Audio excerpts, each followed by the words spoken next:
For the last 5 years, the Our Paranormal podcast has been supporting our paranormal community. The RU Media Network has allowed us to showcase these amazing people in our community, and we're proud to be sponsored by the Haunted Hinsdale House in Hinsdale, New York. This year, we're here to deliver you more value. This year, we're not just talking with the community. We're showing you their evidence, their documentaries, their passions. Ladies and gentlemen, welcome to the Our Paranormal podcast. Here are your hosts, Bryan Mersol and Shawn Gilmore.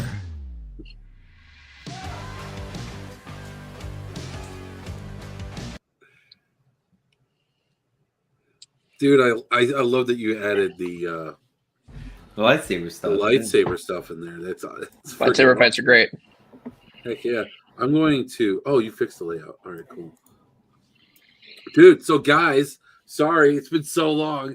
We are introducing our podcast here. Man, for the first time in... Man, it has to be at least 6 months since the beginning of summer. So, guys, thank you so much for tuning in. Welcome to Our Paranormal podcast. And I'm so glad to be back. How have you been, Bryan? Good. I'm also blessed to be back, and I'm excited to start this next season, especially on the Halloween weekend. I am very excited. Man, this is a good way to start it out. You guys had some adventures during our downtime, and yes. I'm excited to hear all about it. And I see we have Braven. Man, it's so great to have you back. How have you been doing? Been doing great, Shawn. Just living life, grinding hard, and doing ghosty things. Yeah, that's right, man. You do a lot of volunteer work, right? You do work with the Licking County Jail now, and some other locations, right? Yeah, so I work with Darren. Shout out to Licking County Jail. Do some stuff with them, and then I also do a bunch of help over at Fairfield County. So how about with the public hunts, flashlight tours, private events, things like that.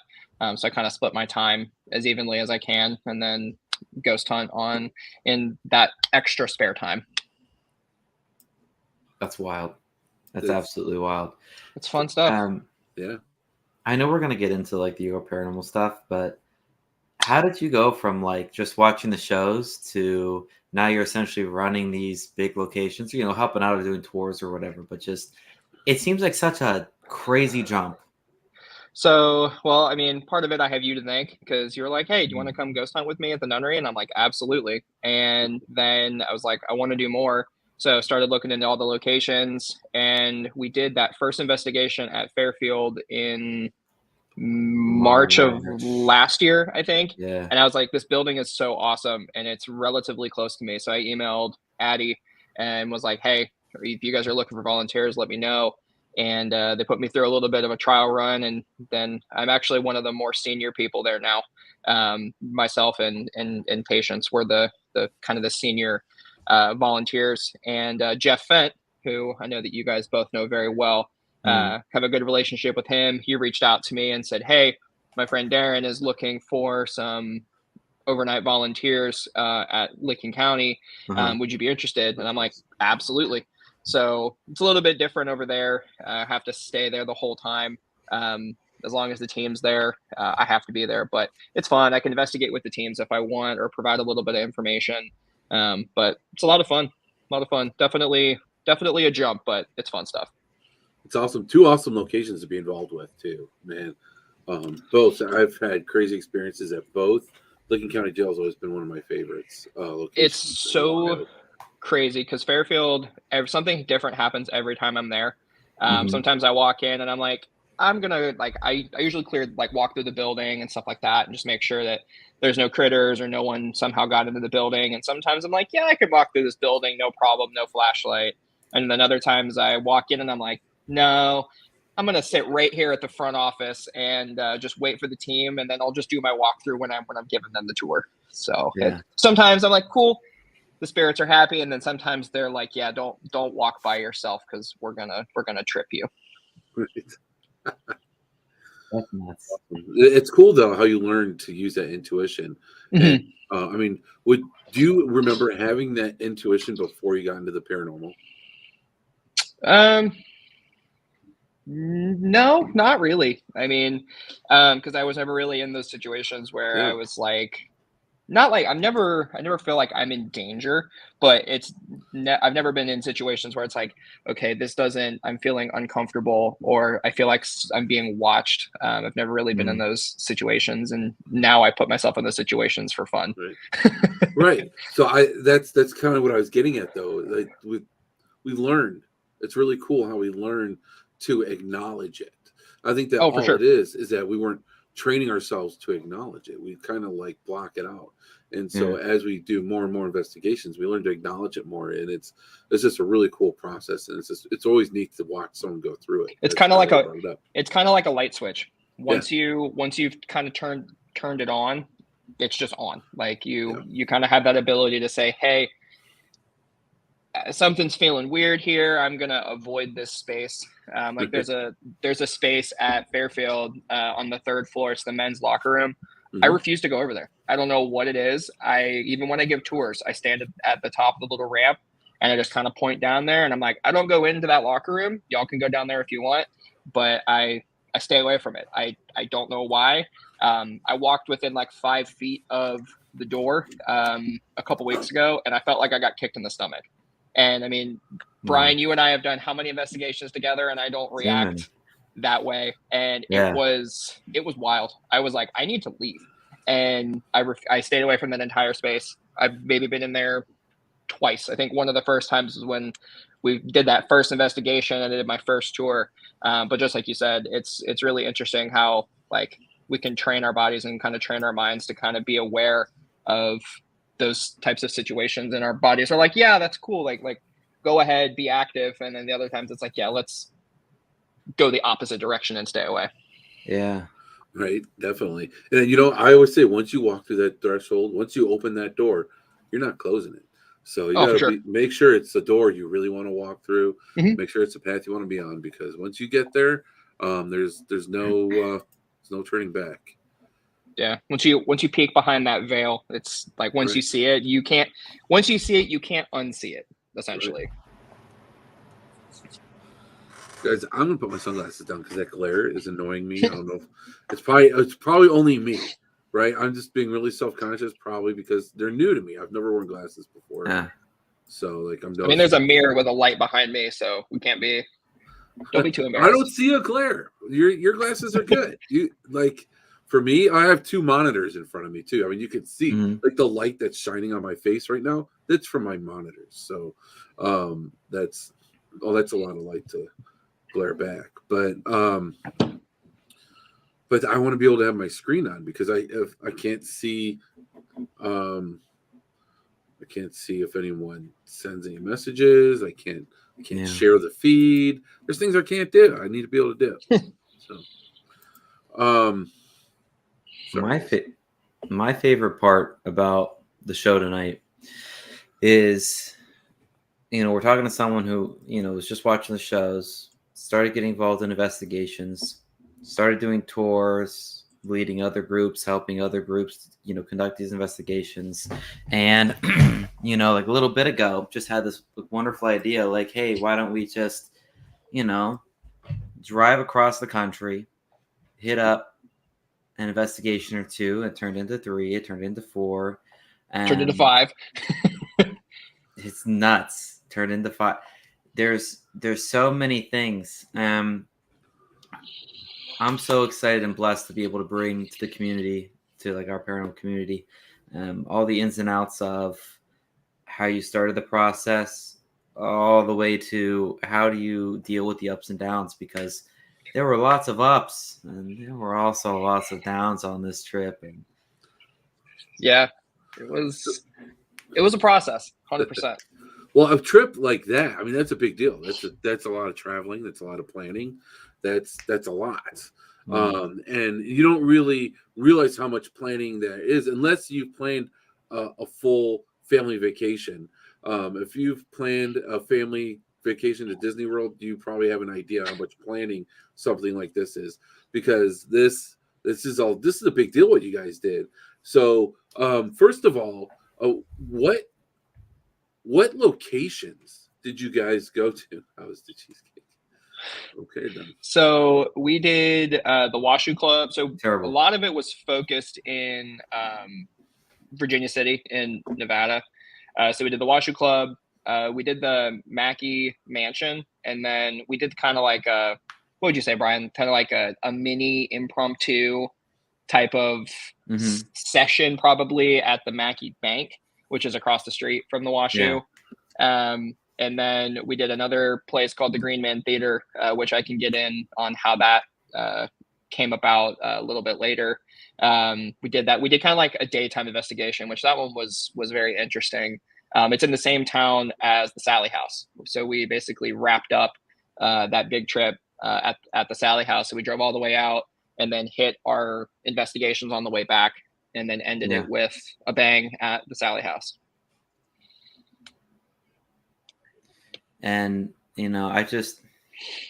which one, because you travel a lot for work, which one did you see immediately first and say, okay, we're going here? So I think it was like last June, I traveled out to San Diego for work, and my work is awesome, and they kind of let me stay extra, travel to other places if I want to, obviously on my dime. But my aunt lives in Reno, so my dad has a twin sister who my dad's had a lot of paranormal experiences growing up, and that's kind of why I've been watching the shows and things. And she lives in Reno, and I was like, hey, I haven't seen you in a while. Mind if I come up and stay? And it had been probably 15 or 16 years since I'd been to Virginia City. And we drove up there, and I did like a daytime paranormal tour at the Washoe Club as well as the Mackay Mansion. And I texted Bryan. I was like, hey, I have a crazy idea. What do you think about this? And pretty much from that point on, it was just kind of gathering information and kind of throwing out possible dates of when this trip could happen, because it obviously was going to be at least a week. I think it was a total of 9 days, 9 or 10 days from basically start to finish. And then we solidified everything, had a big kind of like team meeting once we figured out everyone that was going, got everything solidified in December. And then basically starting the first or second week of January, started booking everything, getting locations locked in, working with Drew, who thankfully had a lot of Hilton points. So our hotel stays out there and back, didn't have to pay a dime. So shout out to Drew for that. Rental car logistics, getting our gear, condensing everything down, and just kind of planning out the trip from start to finish. So it was over a year, probably like a year and like 3 months of planning, but probably about 4 months of like heavy consistent planning. I think I had a stack of papers like this thick of just writing down random notes and like prices and talking to people and all sorts of stuff. I bet, man. So with that, what was the hardest thing to plan, to organize? What's the hardest thing for a trip like that? I think getting everyone's schedules to line up, because we all have, everyone has different walks of life, so we all do different things. So like some people, it's really easy for them to take time off. Some people it's a little more challenging. So I think getting everyone's schedules to line up and make sure that everyone was 100% in on it. Especially because, it wasn't like a cheap trip. I think it ended up being around $3,500 like total. But that was for everything. And then we obviously, it was about 500, maybe less. We got some discounts from Avis, for several issues that we ran into. But so the whole trip altogether was only $3,500. If you look at it like without the Hilton points and without any discounts, it had to be close to $6,000. Oh, for sure. The Hilton points were what saved us, because 2 double queen rooms would have been probably $500 a night. and we had 2 nights there, 2 nights back. So I mean, that right there is $2,000.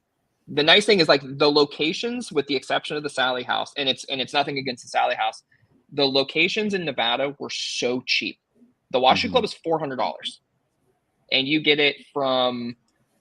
We got there at what, 6, and we left about 4 or 5 because we had a 45-minute drive back through the mountains through switchbacks and stuff like that. But I mean, you get it for a very, very, very long time.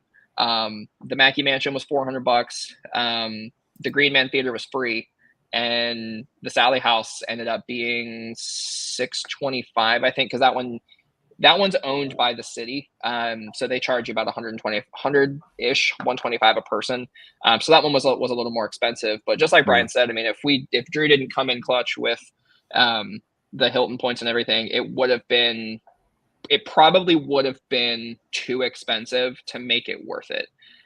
With it being $3,000, like $3,500 or whatever the total cost was, definitely made it more manageable for everyone. Mm-hmm. So in terms of, if someone is watching this and wants to put this together for their own group, this is step 1, the locations, and then step 2, trying to get schedules down. I would say figuring out how you're going to get there is probably like, I mean, you can plan out locations and get schedules done all you want. So I kind of like rewind. I think figuring out how to get there, that was probably the most challenging thing, because we could have flown. But I mean, Shawn, you've seen how much gear we have. I mean, we don't travel with minimal gear. I mean, we brought everything that we had. So it was like, if we fly, we are going to spend probably about $1,000 in flights, because we would either have to fly directly into Reno or directly into Sacramento, and then still have to rent a car to drive, or fly for the cheap and fly into Vegas. But it's still like an 8.5 hour drive from Vegas to Reno. So it was kind of like the only solution to make it more cost effective was to drive. So, and that was probably the biggest mental thing, because it was 3 days of nothing but driving. I think that second day, Bryan, was what, a 17-hour driving day. We drove like 11 or 1,200 miles. It was horrendous. So the mental component with that, and just figuring out how you're going to get there. Because I mean, once you have the plan in place and you think that you know that you can mentally get there, everything else is significantly easier. Yeah. And I think also like we're all good friends. Yeah. I don't know how easy it would work if you're just a paranormal team that knows the other members like so. Because if it truly is, if you're really gonna go like the driving route and like that long of travel, you want to make sure that you're at least. Luckily with like our team, there's not too many people that are just like not in our close group. Yeah, for sure. But it would be hard if there was another team and you weren't that close. So that brings me actually to a question for you, Bryan, as a leader of the team. And you all are spending a lot of time together. I'm assuming you're sharing hotel rooms. I'm assuming you're riding in the same car, and you guys are investigating together. So you guys are eating together. That's a lot of time to be together with the same group of people. How do you manage or lead a group and keep everything going smoothly with so many people together for so long? Luckily, I had Bravin do really all the logistics.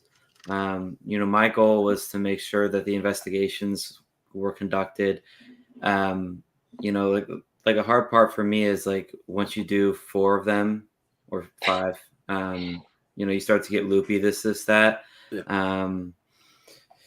I think trying to at least find some kind of structure so we could actually use the evidence, because one of Bravin's goals was, hey, like let's actually do these investigations. Let's actually put them together into pieces of, art, So that just takes it out of, we could be goofy and stuff like that to pass the time, but really that structure. But honestly, as like the leader, I just made sure that Bravin was in charge of all the logistics of it and the driving and the traveling and everything, and that took so much off of me. But something that I underestimated was the fatigue, the time change, the fatigue. I was so focused to make sure that everyone was professional and like on point. I would, in hindsight, also try and work on fatigue somehow. I know I just quit caffeine, but it was severe for me. A lot of us were tired completely. That's so like, but I'm thinking of like the little things, because the little things grow, right? So how did you handle the music? Because do all of you listen to the same music? Like, are you guys all good like with that? And like, do you guys like switch like who chose what's for dinner? Like how do you make it sure? How many people went with you guys? There's like 8 of you, right? There's 6 of us. 6? Okay, still 6 people that you need to keep content and keep, positive, interactions between 6 people for how many days in a row? 10. 10 days all together. Like this, I'm just like, I'm picturing like what was that show on MTV, like the where they had people like all live together and Big Brother, rules, Jersey Shore, like World Rules type thing, things like that, where like they like these guys that are all together and you put them and they can't leave each other's sides for 10 days, and they go to haunted locations and deal with crazy shit, and meanwhile they have to find a way to get along the whole time. The only experience I would share with you is everything in hindsight. Big practitioner guy, so kind of just going into it and then learning during it. Yeah, because that's got to be a big part of planning it, though, right? That's what I'm saying. Yeah. So Seth made a big playlist, and then what we found was the drivers would like to listen to the specific music that they like to listen to stay awake and stay motivated. So we would switch from the playlist to specific songs that they like, and certain drivers. Certain songs were played several times in a row. Maybe like hour-long versions of certain songs in a row. At least you guys are having fun. You guys are singing, huh? At least 18 times. You guys are singing. You guys are having fun. I like it. That's awesome. Yeah. It is really hard because sometimes like people like to just chill with the music. Some people like to sing. So that can get dicey, especially, towards the tail end of the 10 hours. And so a lot of empathy, a lot of understanding goes a long way. And, when some people, get up here, you need to make sure that you're here just so there's no it balances. Yeah. Just so there's no conflict. I think we all did a pretty good job with the music, though. The reason why it's all pretty equal. The reason why I think of this stuff is it's the dad of me. It's the dad of me. Like I gotta go. Yeah. I plan road trips with my family. It's like, okay, how am I gonna make sure that these kids aren't gonna drive me crazy the whole way? And how are we all gonna get along and make it a fun road trip? So, but I know with adults, it's a completely different situation. Your friends, it's different, but still at the same time, when you're the same people in the same space for so long, that gets to be taxing on anybody.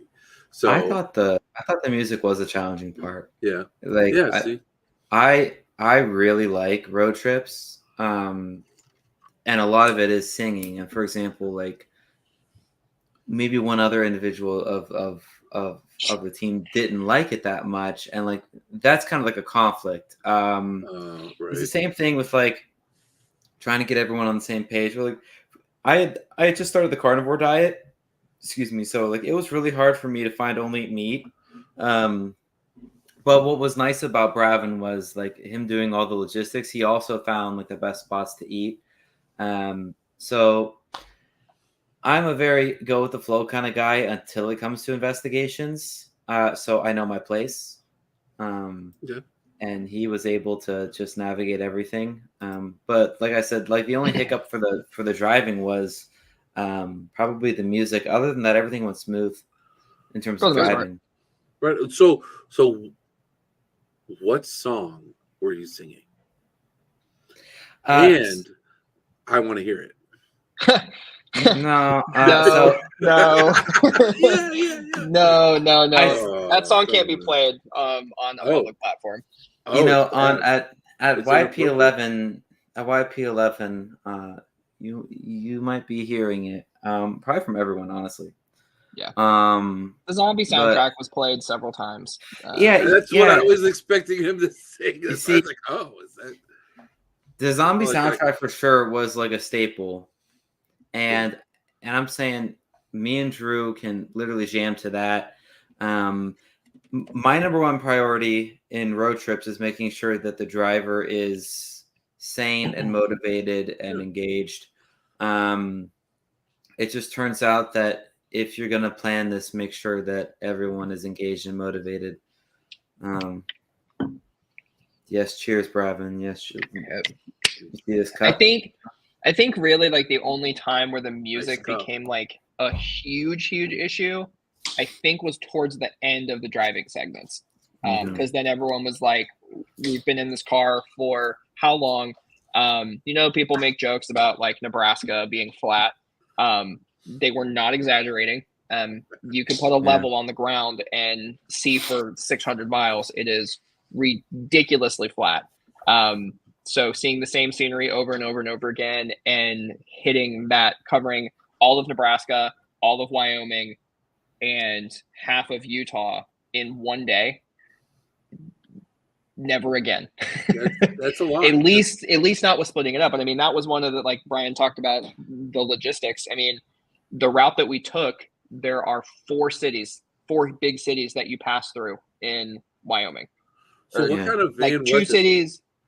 It was just a minivan. Was it like a cargo van or like one of those like large passenger vans? It was I don't know. It was like a Chrysler. It was like the largest. Pacifica? Yeah, it was a Pacifica. Was it? I said Pacifica because that's what I rent for my family when we go on. Yeah, it was. My issue with that is like for music and like volume. You guys are crazy. Like the volume of it, sometimes it was like louder in front and sometimes even louder in back. So like songs that you think are playing, like you want to turn the volume up a little bit, isn't that much of a difference. Like you really have to know like the sound system. And then it ended up being like you have to push all the sound to the front. That way you can stay engaged with driving and it doesn't like negatively impact the other passengers. But other than that, like just know your vehicle. Yeah. Well, that's one thing that we're able to do. And like you can move the speakers. Like other people can use their AirPods or their headphones or whatever. Yeah. So because I'll tell you what, my wife and I, we do not listen to the same music. My kids and I, we do not. No one listens to the same music as me. No one likes my good hard rock. They all want to listen to their other cheesy stuff that I'm not into. So, and they think my music's cheesy. So we at least have that in common, right? Yeah. So everybody has their AirPods except for me. I'm playing my music. And sometimes they watch movies too. So as long as you have the technology and the ability, then it can work out. But when you start singing zombies, that gets hard. I really want to hear Bryan sing some of the zombie on soundtrack. Yeah, I mean it's zombies. I mean it's paranormal. At YP11, I will sing everything to you. This is at least 18 times. You'll serenade us. Oh, at least 8. Well, I mean, so like YP11 is our little like Your Paranormal get together where we just get together and we hang out and maybe we do like a little workout. But it's great. Love I love that explanation. Hang out, maybe do a little workout. I'm telling you, but it was good. Honestly, for this kind of trip, thank the Lord for Bryan. Well, obviously it wouldn't be anything, without him, but literally his ability to just put everything together. Cause like, I remember when we first got to the Washoe, that was the first one. Yeah. He, the tour guide's like, hey, you want to go check out this other place? And everyone left but me. And I was like, just so I could watch the stuff. And I said, this is great. I could unpack, I can get everything ready, put everything in little piles and stuff. Like I've done this 80 times and 80 times the way that I like it. So like I already have all the nooks and crannies and everything. So like I can do that in my sleep. And there was even sleeping during the investigations because there was such weird fatigue shit. But I can cut it up, organize it, and do everything like this. Like that's no problem to me. But logistics of like, picking the place to go, driving, this is that, da, da, da. Like I'll drive. How did you choose your route? And how did you choose what app to use? Waze. Is it always Waze? Because Waze has gotten me in some pretty precarious situations. But I think it was Apple Maps most of the time. Apple Maps or Waze. Yeah. Basically, like we determined the route. I pulled up a big map and was like trying to segment it out into manageable sections for days. And it was like, what would be a reasonable city from Columbus? Because everyone came to my house because I live in Columbus the Friday before we left. And then we drove 10 hours, which took us to Des Moines. And then that route from Des Moines to Salt Lake City, I mean, that was that big leg. It was either going to be like a weird, like 7-hour drive, or we would have needed to push it to close to like 20. And then it would have affected like that third day, which that third day was only 7 hours. But I wanted us to make sure that we had time to decompress, hang out, kind of get accustomed to being 3 hours behind. And we had just spent 2,400 miles in the car with each other. So I wanted to make sure that we had enough time to kind of decompress, relax, and have a full 24 hours. So that was kind of how we picked the route. And I was like, okay, do we want to do 10 hours this day, 12 or 16 hours this day? Do we want a long second day? Do we want a short third day, short second day, long third day? And I kind of spaced it out and gave everyone options. And the team actually decided on the distances. And then I said, Drew, we're staying here this night, here this night, here this night. Pick whatever hotel you want to redeem your Hilton points. And then the same thing on the way back. Nice. So now when you chose the locations, were they all out west, or did you guys like make stops on the way, or did you make stops on the way back? Yeah, it was straight out. So you just drove out there, had your investigations out west, and then you guys drove all the way back without another investigation. Now that's good. That to me is hard. Driving home or driving however many hours and nothing to look forward to except getting home. I guess getting home, getting your own bed is pretty big thing to look forward to. That's what Bryan did, because he chose the two locations, and then as it approached, he said, "Hey, as long as people have like enough like date range on the back end, why don't we add another one?" Exactly your thoughts, Shawn. I mean, Bryan thinks of it all. Add another one, and then stop at. You guys stopped in Kentucky, right, on the way back? No, just in Kansas. So we drove Saturday, Sunday, got to Reno on Monday, investigated Tuesday night and Wednesday night, drove back to Salt Lake City on Thursday, did another long leg on Friday, and then we did the Greenman Theater Saturday for a couple hours, and then did the Sallie house Saturday night into Sunday. And that was like 10, 11 hours. Minus a couple roadside issues, about 10 or 11 hours from Columbus. So just like Bryan said, originally it was just going to be drive out, hit a couple spots. It was originally going to be like 3 or 4 locations out there. But looking into it, some of the places either don't allow investigations anymore, or they require like a 2-night stay and things like that. So we added it. Just like Bryan said, I added it on the tail end and made sure that everyone was okay with it, and was like, hey, we've got the time. When's going to be the next time that we're going to voluntarily drive 10 or 12 hours to hit something like the Sallie house?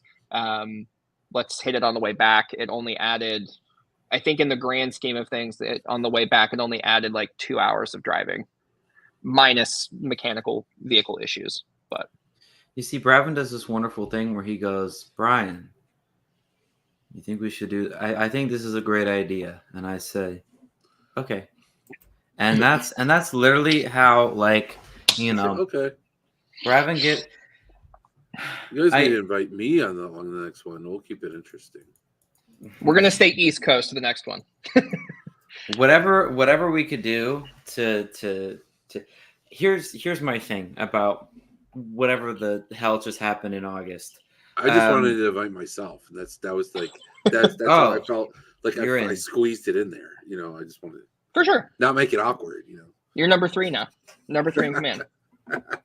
Well, it was actually going to be a cute little boys trip. It was supposed to just be like me, Bravin, and then Seth and Drew. Like, we were just like BSing about it. Like, why don't we just make it like a cute little brothers trip and like not even be about like the team or anything?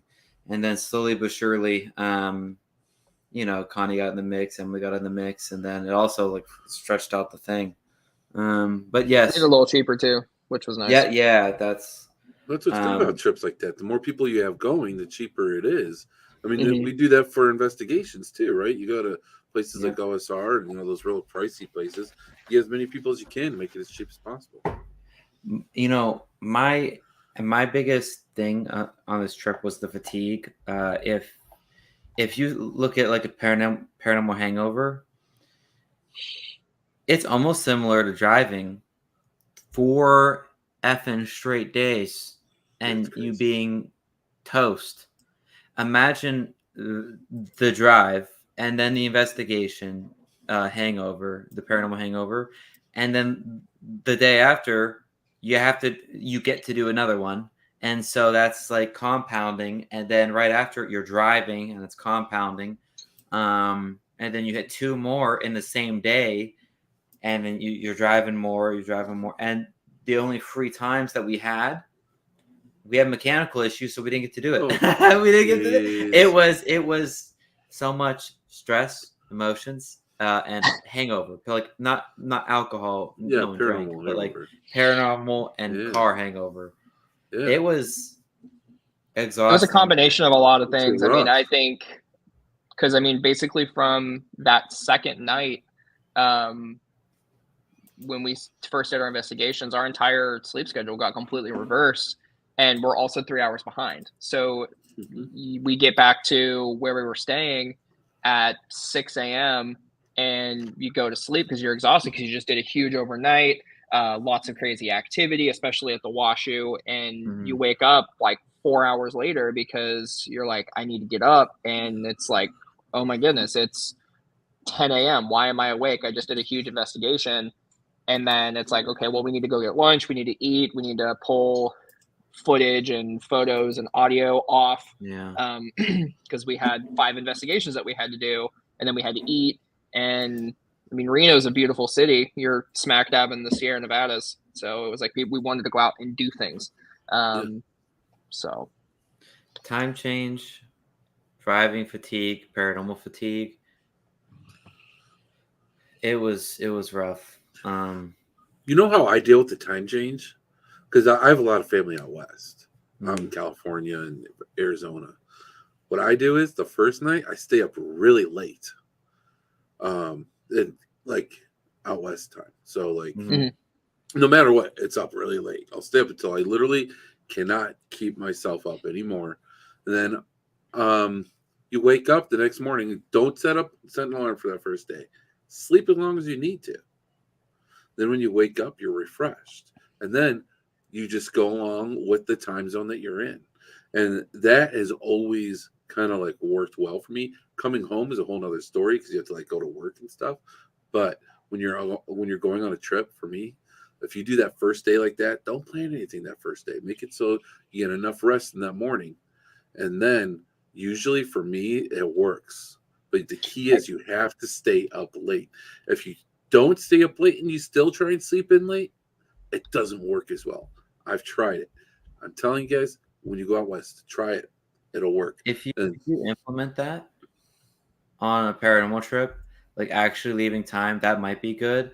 We just didn't have the time to leave for that. But if someone else is planning a trip, like if you're listening to this and you're trying to plan a trip, that'll probably work well. Especially give yourself some cushion.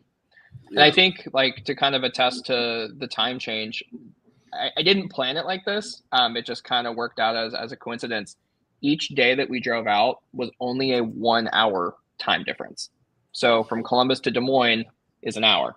Right. Des Moines to Salt Lake City is another hour. And then Salt Lake City to Reno is another hour. So it wasn't like you're flying and you leave at 6 a.m., you fly to LA, and I mean, that's a several hour flight, and you show up 4 hours later and you had a 4 hour layover in some random city, and your mind is all like, I have no idea what time it is. So that was kind of a saving grace. The way back, Bryan, I think it was similar-ish, wasn't it? Yeah. I think so. We might have had like a 2 hour time jump on the way back, but I mean, gaining hours like that makes it a little. So after all the planning, after whatever music drama, whatever, after all that stuff, would you say in the end it was worth the experience? 100%. What was your favorite experience? I think going to the Washoe.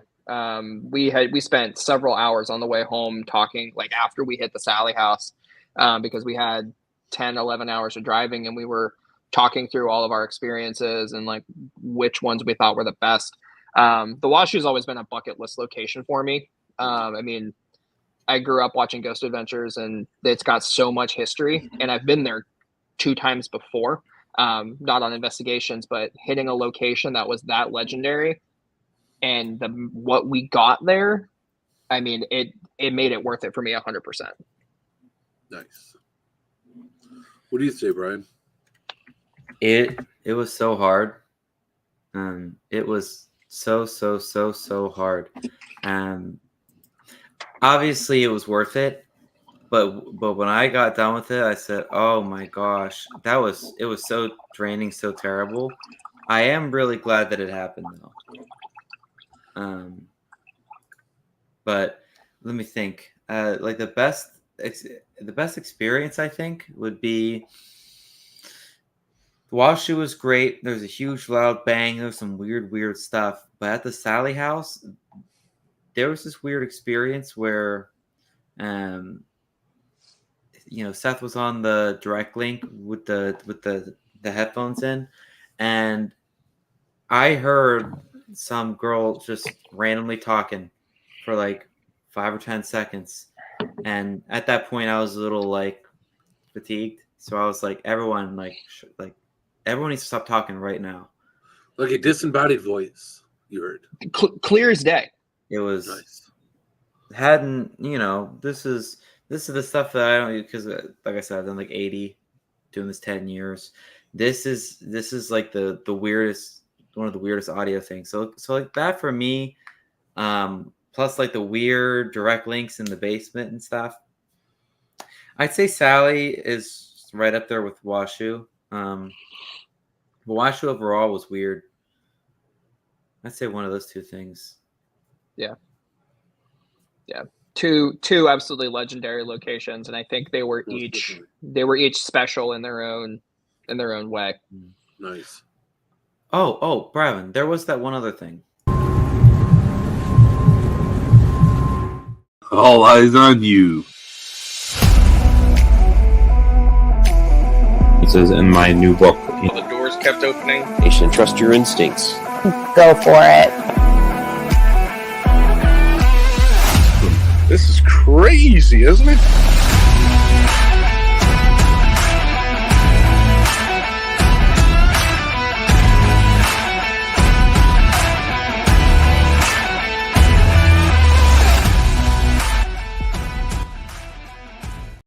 Is fast fire questions. That's right, everyone. It's the Into the Abyss section of the podcast where we ask you 13 fast fire questions, and you get to answer them as quickly and as thoroughly as possible. You hid all these intros for me so I wouldn't see them. Dude, that was badass. All eyes on you is a big eyeball. Dude, that's badass. Oh, sorry. Hey, I have an eyeball. Yes. Yeah. Yo, shout out to your brother, Camden. Oh, yeah. Getting some crazy tats. Getting inked. I have rebellious. a fake one right here. that's like of like the Your Paranormal group, but it's fake, of course. fake. Yeah, it's a peel All and right. stick. Peel and stick. Are you ready for the end of the abyss section? Let's do it.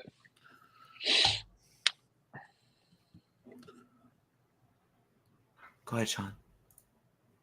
What am I doing? I'm waiting on you. No, Shawn, you gotta say a thing. Oh, my bad. All eyes on you. Beautiful. Sound you All good? right. Yes. All eyes on you, Bravin. Woo. All right, Beautiful. my man. I'm going to give you number 1 and number 13 as the reference point. Let's begin. Number 1. What is the best piece of advice? You could only give one piece of advice for a team that wants to start planning a long paranormal road trip. Be prepared about how many logistics are going to happen. It's quite labor intensive and lots of logistics go into it, even if you're going only a couple states away. Now, what are 3 pieces of paranormal equipment that are like true necessities to bring on any given investigation? Photo camera, 100%. Take doubles and triples of everything. An audio recorder. And I'm going to say this because we're very special and very blessed to have a relationship with Jeff Fent. But some type of spirit box, whether it be a portal, a direct link, a Fent box, an SB11, something like that. So that would be like the best, at least my 3 that I would bring. Okay, now speaking of best, you've done a lot of investigations in 2023. What is your best or favorite investigation of 2023? So it's going to be a tie between the big trip, obviously. But I did an impromptu investigation at the Madison Seminary, and the amount of activity that we had and the things that happened. I've never physically had to like leave an area because I was so terrified. It happened like twice at Madison where I literally just got up and just left all of my gear. So that doesn't surprise me. That place is crazy. Yeah. So shout out to Adam Kimmel for keeping that building alive and well. I'm actually going there on the 6th to do another investigation with another group of volunteers from Fairfield. Nice. That's awesome. Now, we were just talking about 2023. What about of all time? Do you have a favorite investigation of all time? That's a tough one. I mean, Madison was great. Washoe was great.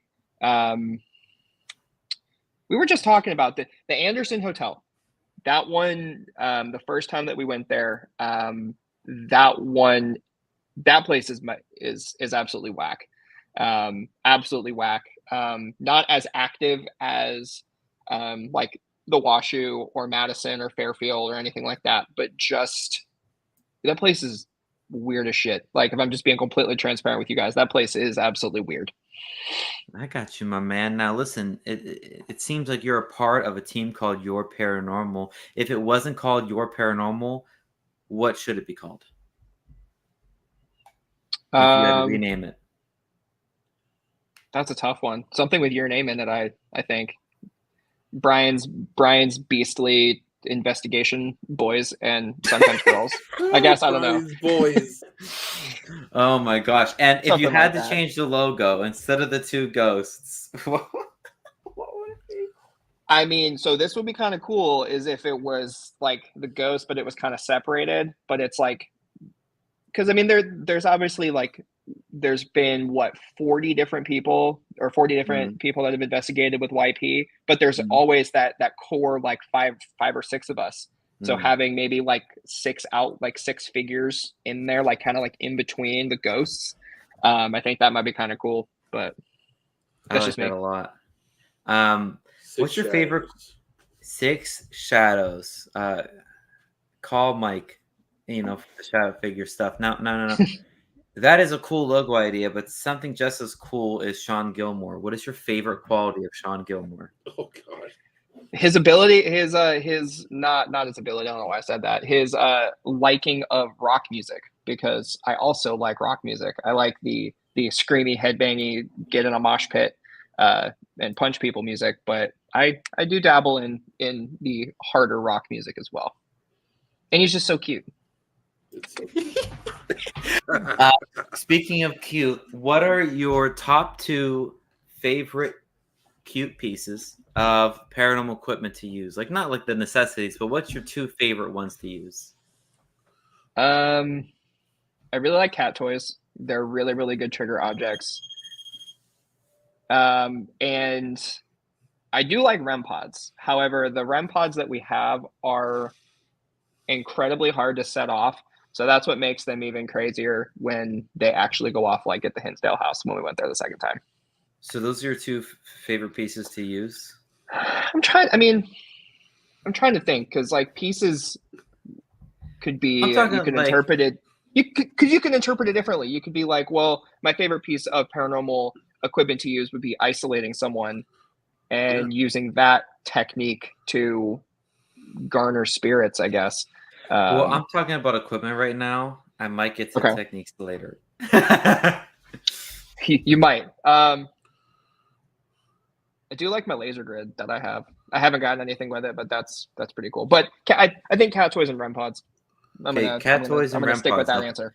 For those 2 pieces of equipment, one of them you can never use again, and the other one has to be with you, like on you at all times. Like, you know how like cat toy. Anytime you have your phone, you have that piece of equipment. So cat which toy. one are you getting rid of, and which one are you carrying around for your entire life? I would carry around a cat toy for the rest of my life because that's so much easier to fit into my pocket. Because the REM pods that I like are the nice. If you put it, you only said I had to carry one, or do I have to carry multiple?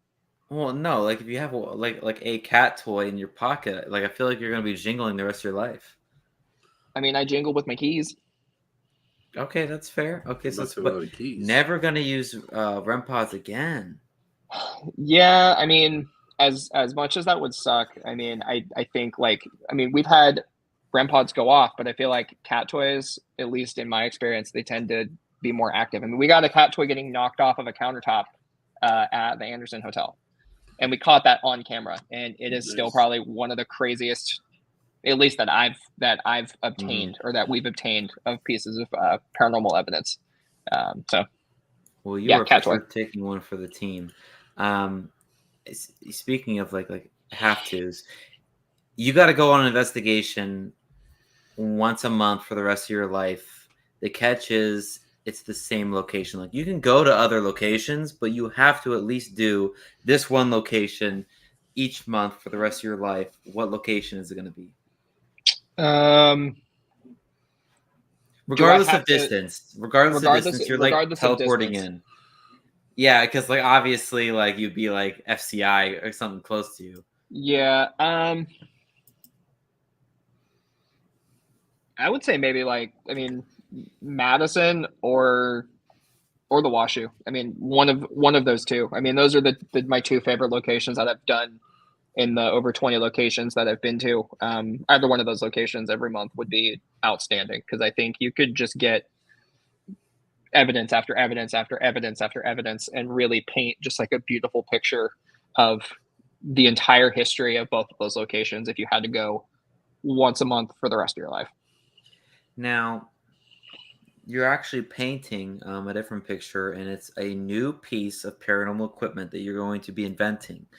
What would this special piece of paranormal equipment do?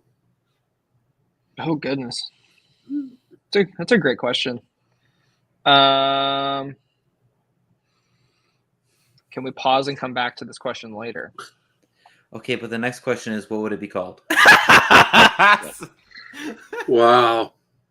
Wow, of course. I mean, I don't really know. I mean, out of all the investigations that I've been on, I mean, we've been pretty blessed that if we want a piece of technology, I mean, we've had the ability to just go and acquire whatever technology that we need. It can be a little fictitious. I have an answer. Let's hear it, Shawn. Let's see. Maybe you can feed off of it. Can I give him my? Because there's a piece of equipment. Hints are accepted. There's a piece of equipment that I've always thought would be really cool, but I think it would be completely impossible to do.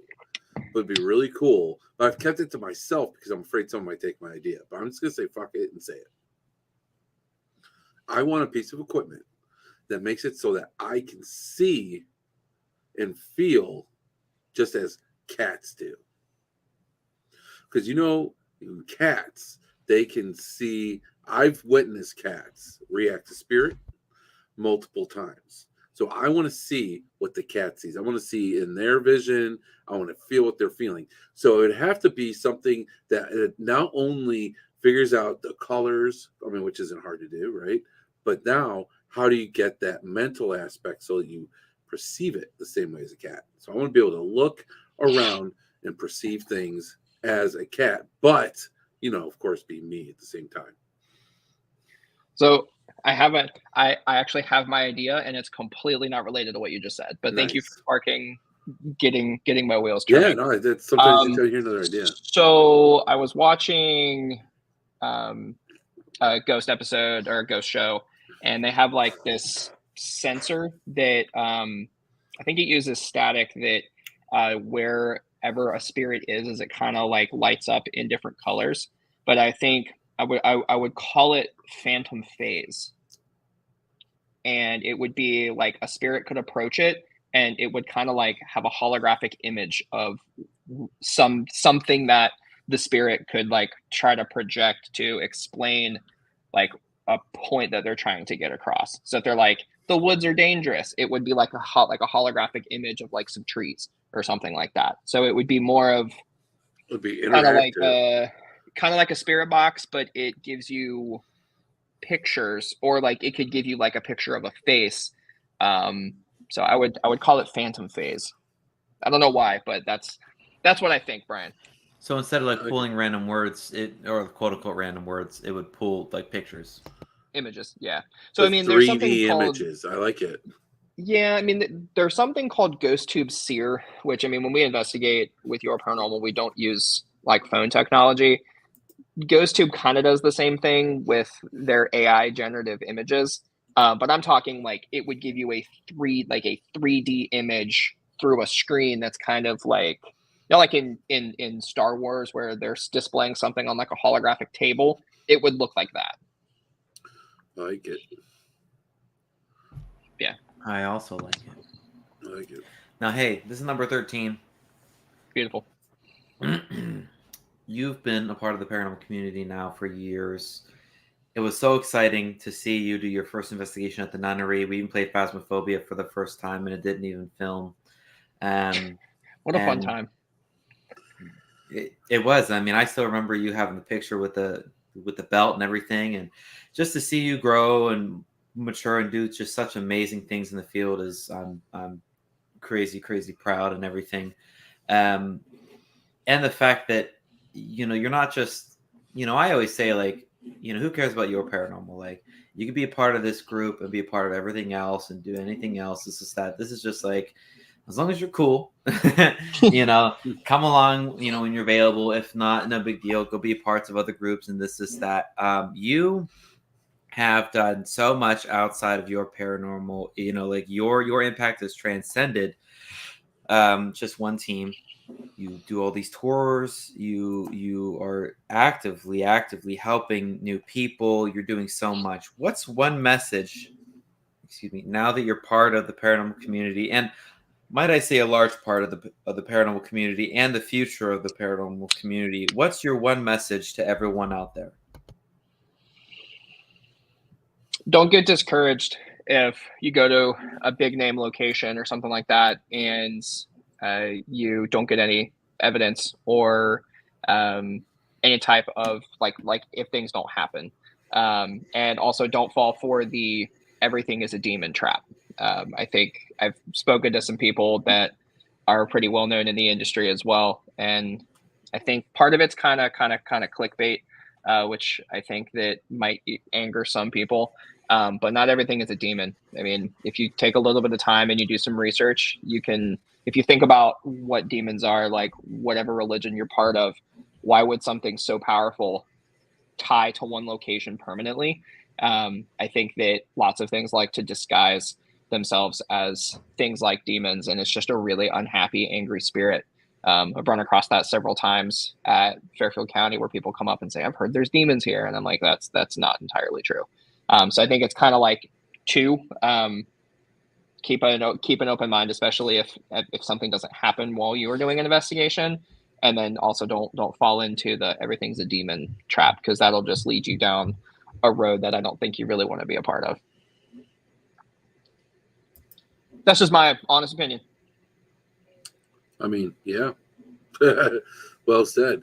I have a bonus question. Okay. You're putting together a song list for a 10-day long car trip. What are the top 5 bands that must be on that list? Top 5 bands. This is for you only. We're not thinking of anyone else. You're picking your 5.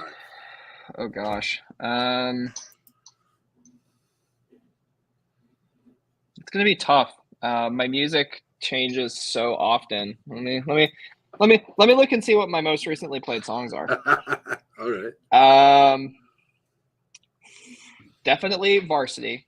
They're more of like a heavy metal band. Let me see. Grant McDonald for sure. Must have for any road trip. Probably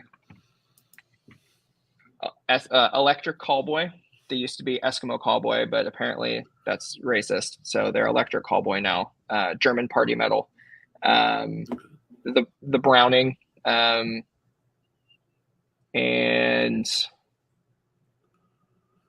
maybe Holofront. I don't know. That last one's a little iffy, but definitely Electric Callboy and the Browning, because I like to box or exercise to those songs. Okay. Or to those bands. Nice. Bryan, what are your top 5 bands that need to be on your playlist? Performers, music artists.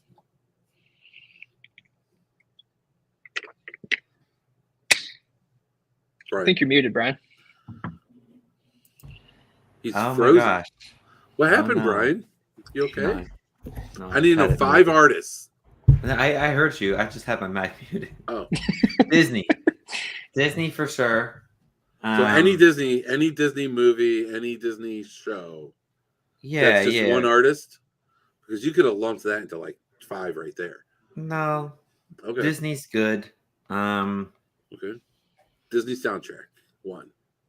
I would do some kind of country. Like what artist? Would it be like Morgan Wallace or? Oh gosh, no. Maybe like Toby Keith or Zach Brown band. So that's 2. Okay, I like Zach Brown band. Give me Michael Bublé. Michael Bublé is good also. Like if you slip into his Christmas album, you like to get bubbly with it. All right. Mm-hmm. No Christmas music before Thanksgiving though. That's dude, like oh my gosh, the ongoing fight in my house. They want to start watching Christmas movies. I'm like, not guys. All right, we don't have any fighting in my house. I'm gonna give in and say after Halloween on November 1st, you guys can watch a Christmas movie. I don't want anything except Nightmare Before Christmas. That's the only movie that I will accept before Christmas at this point. Sorry, go ahead. So I picked 2 country. I mean, Disney's just so much good out there. So we got Disney, country mix. What's it? Well, I said Zach Brown band and Toby Keith, so that's 3. Yeah. What was my 4th that I just did? Michael Bublé. Bubbly. I don't know. Like it could be like I literally. Bryan's heard my mix. It's like a mix of random shit. Everything. Random like, stuff. I would walk 5,000 miles. Yeah, that's maybe like My Chemical Romance or something. Oh, My Chemical Romance. Okay, there we go. Okay, it's a good mix.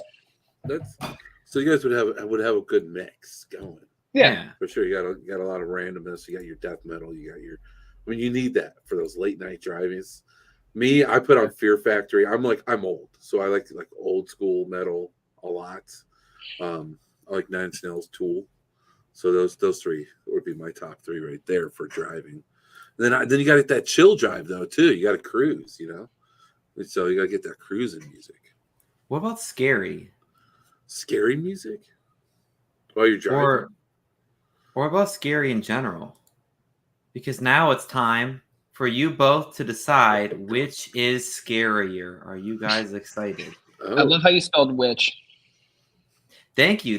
See, underneath I said "get it" because it's Oh, like okay. Christmas. I did get it. Play on No, words. because it's not You're so Christmas cute. themed. It's like Halloween themed. It's the Halloween weekend. It's kind of like the Halloween show. I don't know.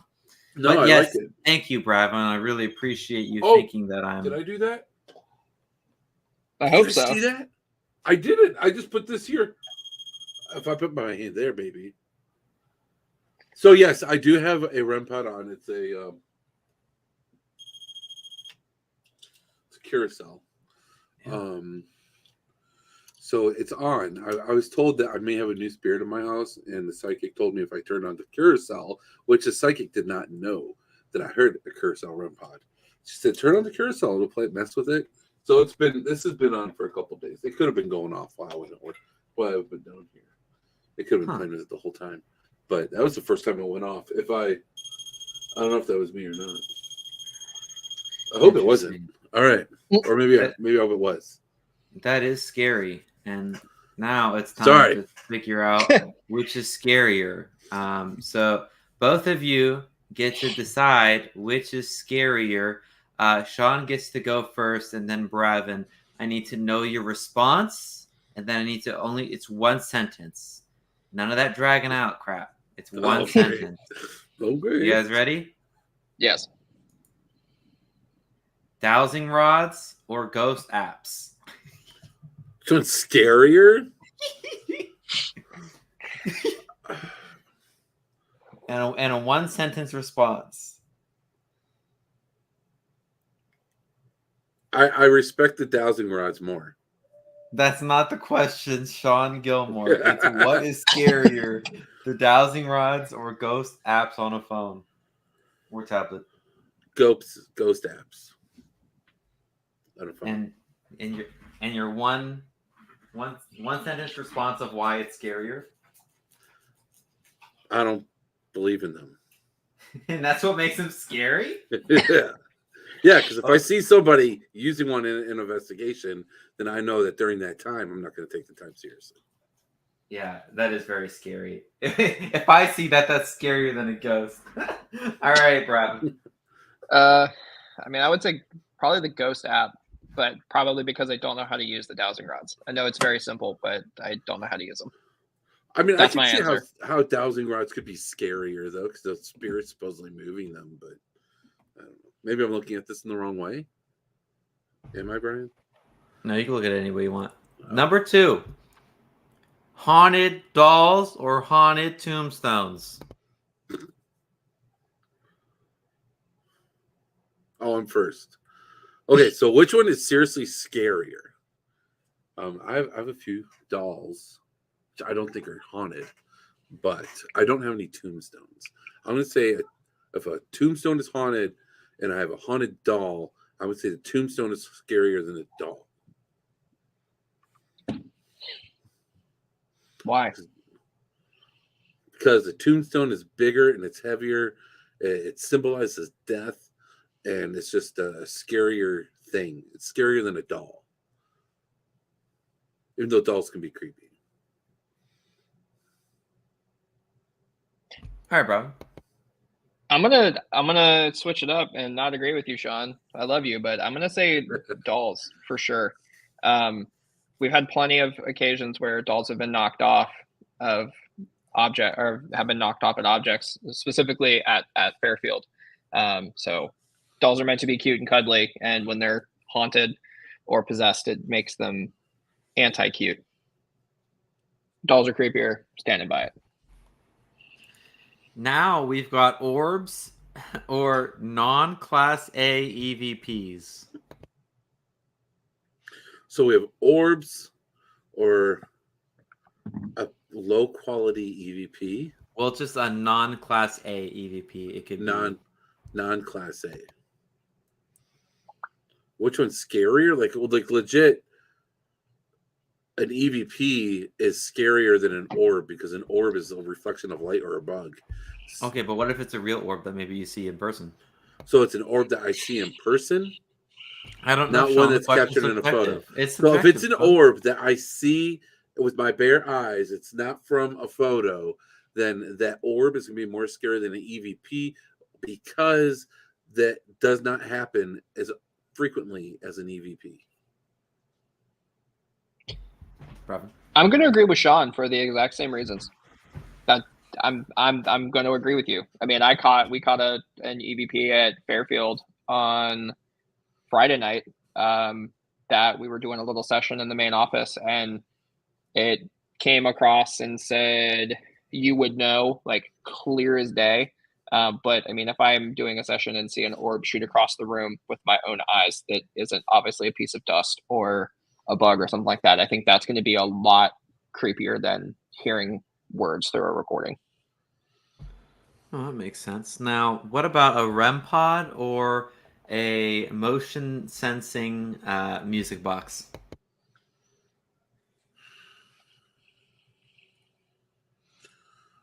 So both are really cool. I like REM pods. I like trigger objects. I like motion sensors, and you can use trigger objects with motion sensors.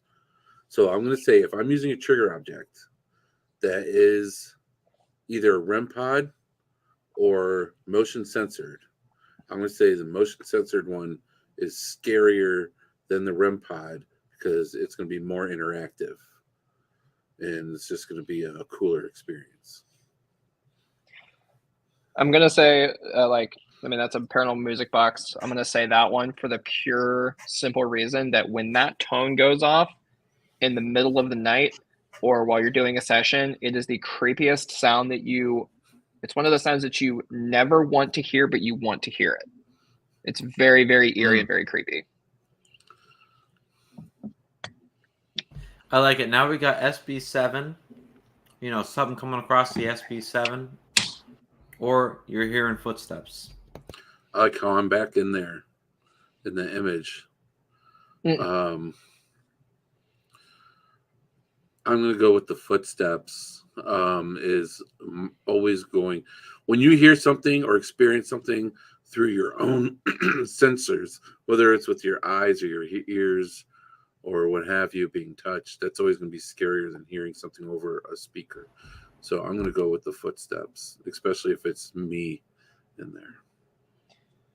I'm going to go footsteps as well because I unfortunately can never hear anything. And Bryan, you can attest to that. I can never hear anything through an SB7.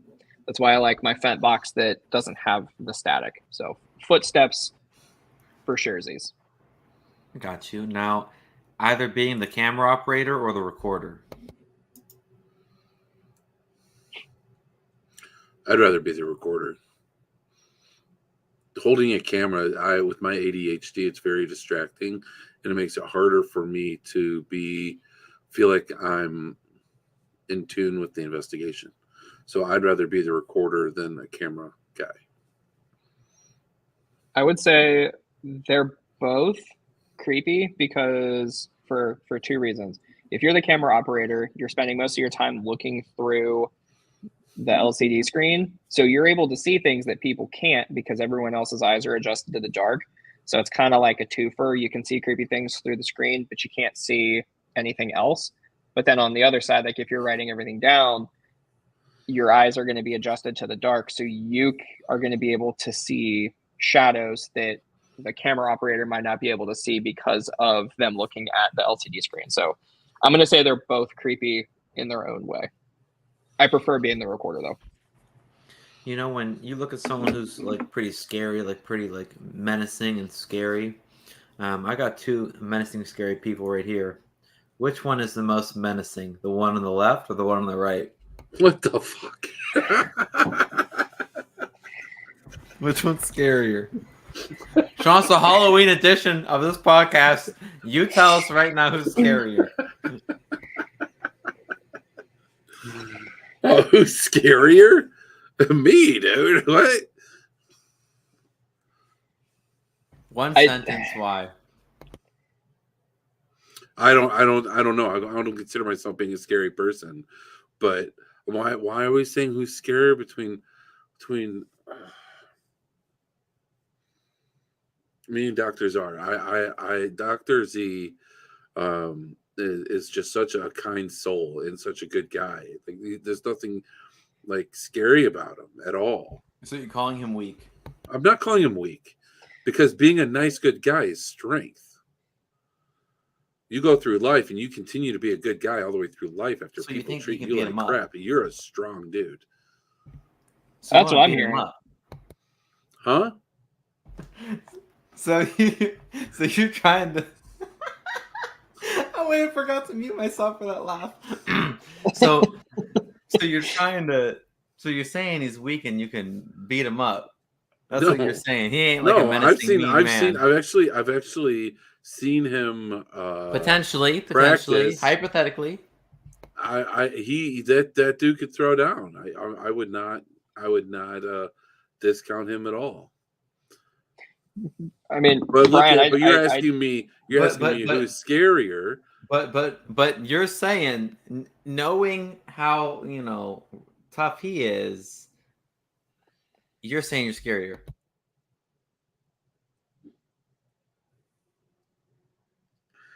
You're baiting me, dude. Oh, Brian.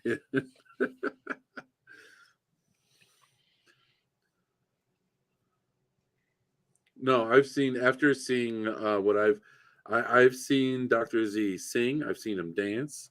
I've seen Dr. Z. I've seen him So you're calling perform. him a wussy.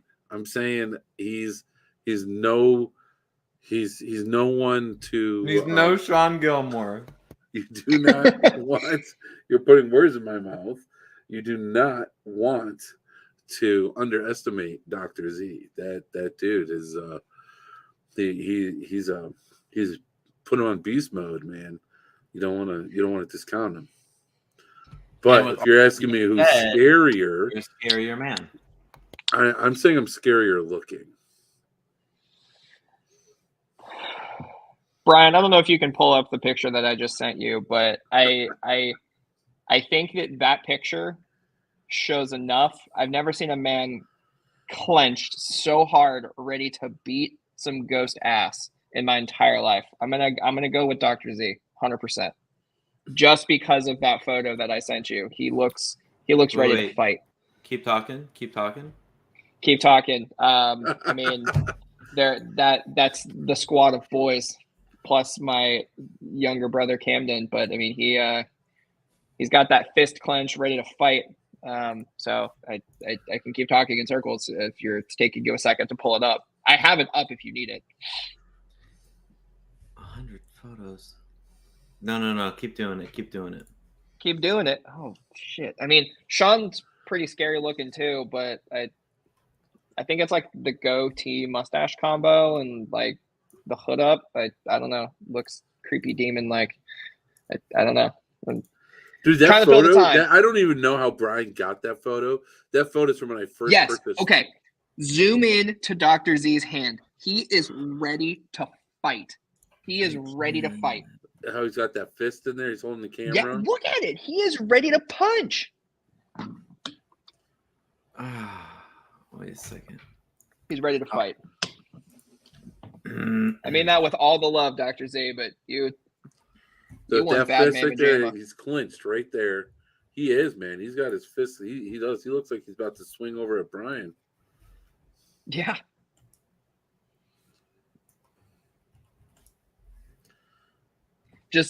And you can even like see his arm, like his forearm is see the flexed. veins. Look at that, man. He's ready to go. He's just his veins are popping out, dude.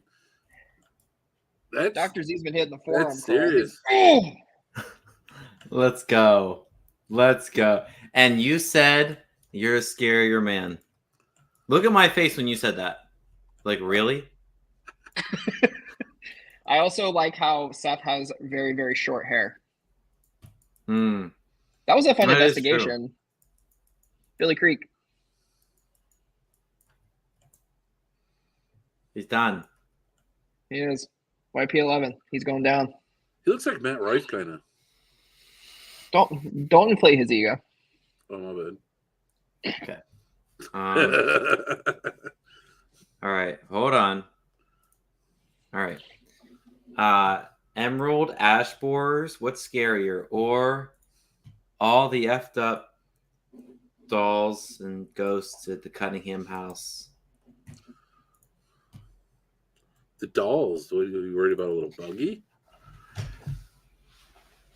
Don't sleep on the emerald ash borer. They destroy ecosystems. They're They definitely do. scarier.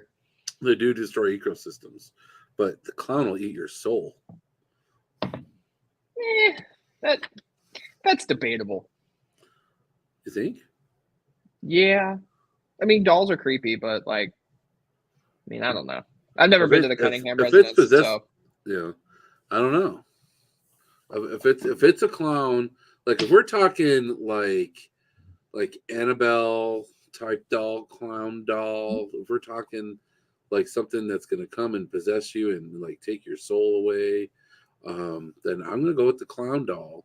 Is more freaky than a bug that's going to slowly destroy an ecosystem, because there's ways of combating that. That's easier, because at least with the bug, you know what you need to do to get rid of it exactly.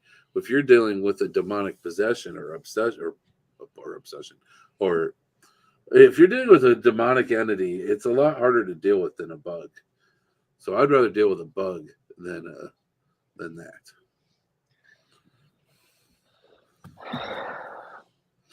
The bug, I'm calling an exterminator. I can if I get those ash burns in my yard, and I know who to call. I'm calling Orkin. They can guarantee it.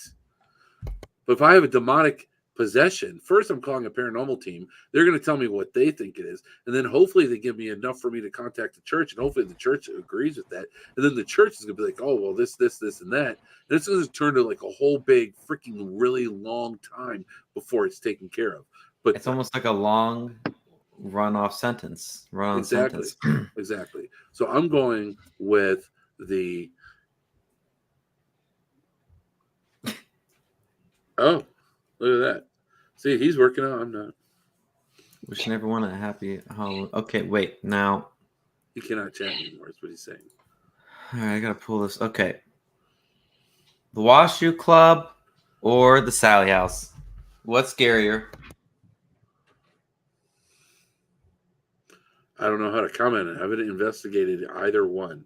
But I'm going to go with a haunted home is always going to be more scary than a haunted building, in my opinion. I'm gonna say the Washoe. I mean, I can't really go too deep. There are a lot more dead bodies in the Washoe Club than there were in the Sallie house. Keeping it short and sweet. Last one. We're talking about the Mackay Mansion and the Greenman Theater. See, again, man, I haven't been to these places. I don't even know who's that person. That person looks like they're bored. Don't talk about Connie like that. Is that I Connie? didn't know. It's really small on my screen. So here, I'm going to blow it up here. There it is. Yeah, now I can see it's Connie. I like the shirt, though. I know that shirt. I don't know. I haven't been to these places. I'm going with the Mackay Mansion because I know the name better. I don't know.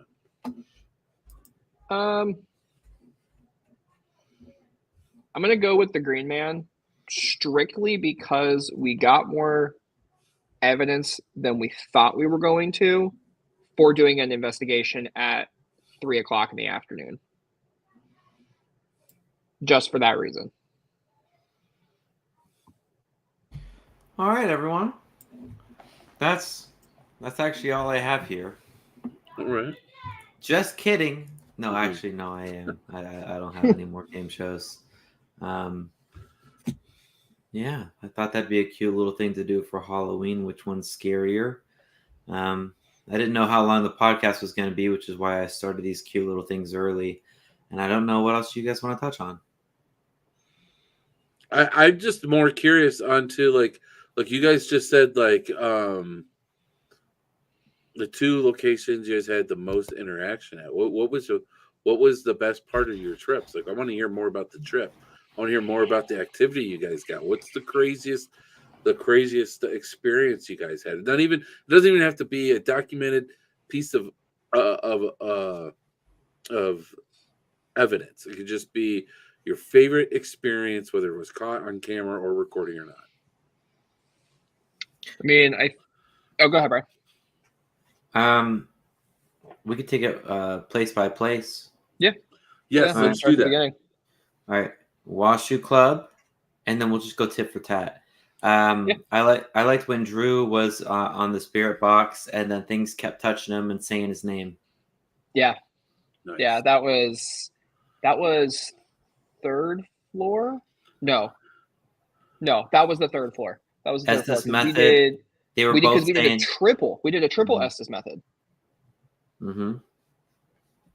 So we had two spirit boxes and the direct link. And poor Drew, come closer. Something's touching me.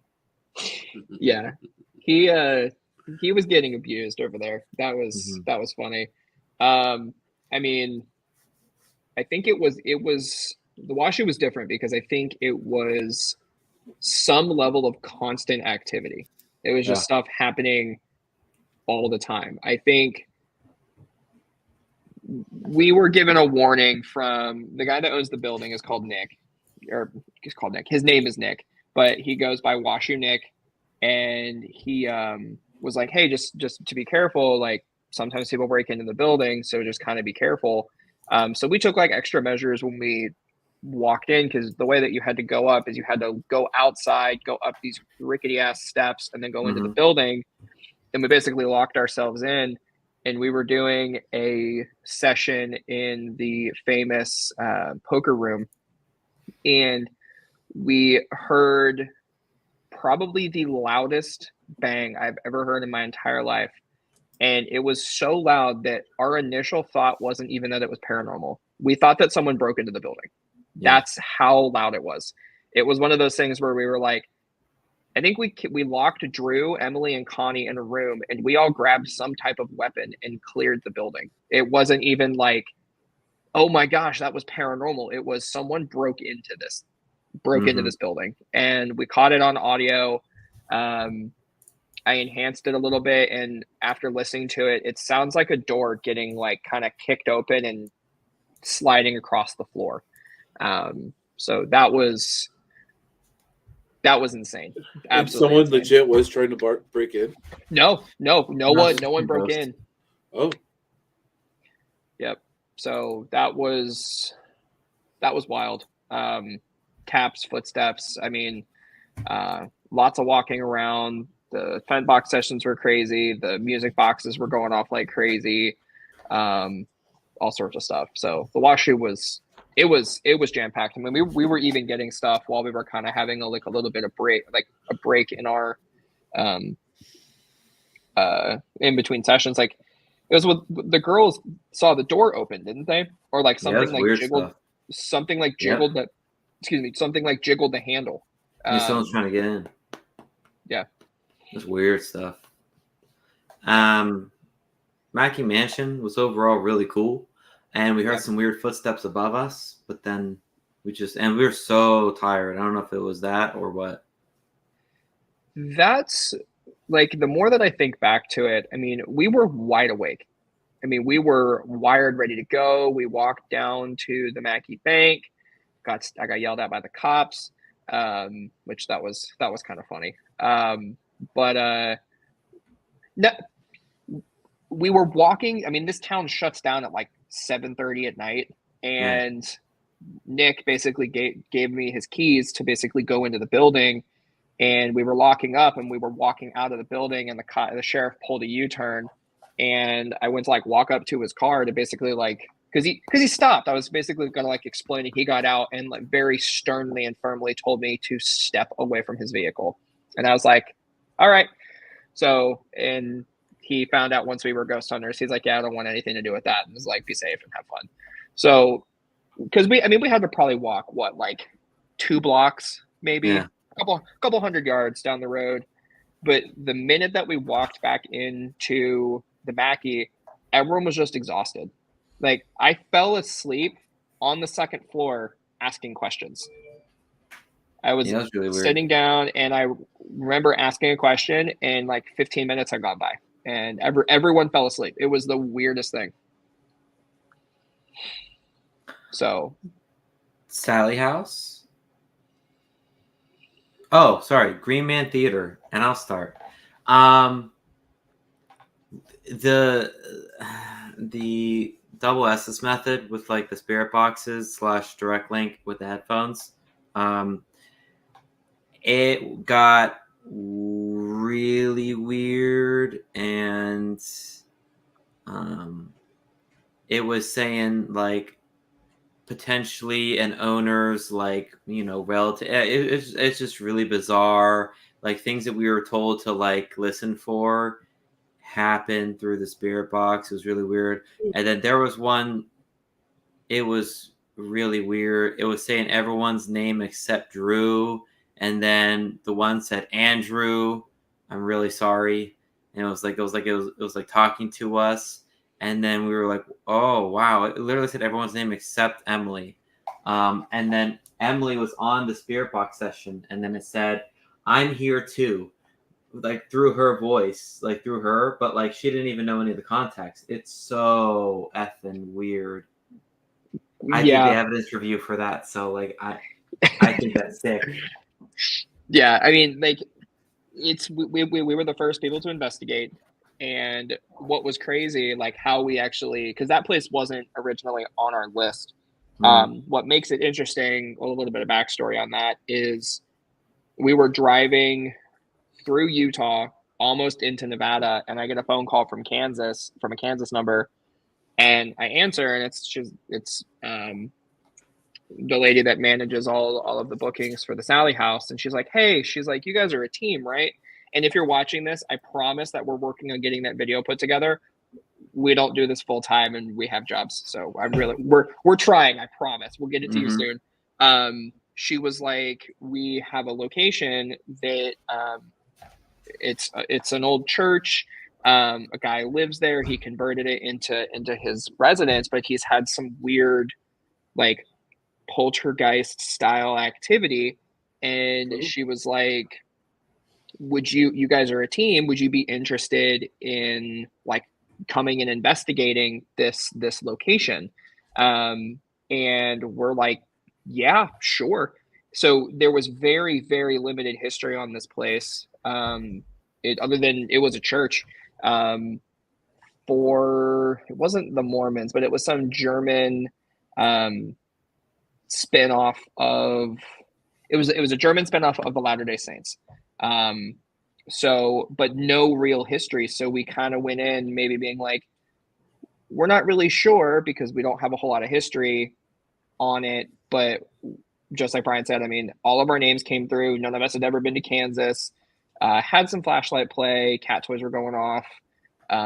Just very odd. I mean, typical run-of-the-mill paranormal things, but definitely more than what we were expecting, especially because we were only there for 2 hours on a Saturday in the middle of the day. Yeah, I was trying to. I thought we'd done an investigation after August just because it was like so fresh in my mind with like the weird, like they were saying all of our names, and then we said, wow, it said everyone but Drew, and it literally says Andrew. I'm sorry, like yeah, it's fresh in my mind. It's weirdo stuff, but now we're on the last one. It's Sallie House, and there was a point where me, Seth, and Drew were in the basement, and in the basement because we weren't allowed in there. So we're like, oh no. Yeah, oh, we were sorry. directing. We were projecting. No. I was thinking of the basement of the Greenman thing. We were on the first floor of the Sallie House, and you guys went upstairs, and you three went upstairs and said, "Do you like it that it's just us three now?" And from the direct link, it says 1, 2, 3. And we were like, "Get me out of here!" Like, and we heard it from upstairs. Yeah, I know. And then because the first and second floor aren't like that, like two like you three were an amazing job upstairs. We didn't hear you from a peep, but it was crazy that you heard us from the first floor. That direct link played on the first floor. it was wild. And then, of course, the other thing is when we were on the first floor again, but we had all 6 people.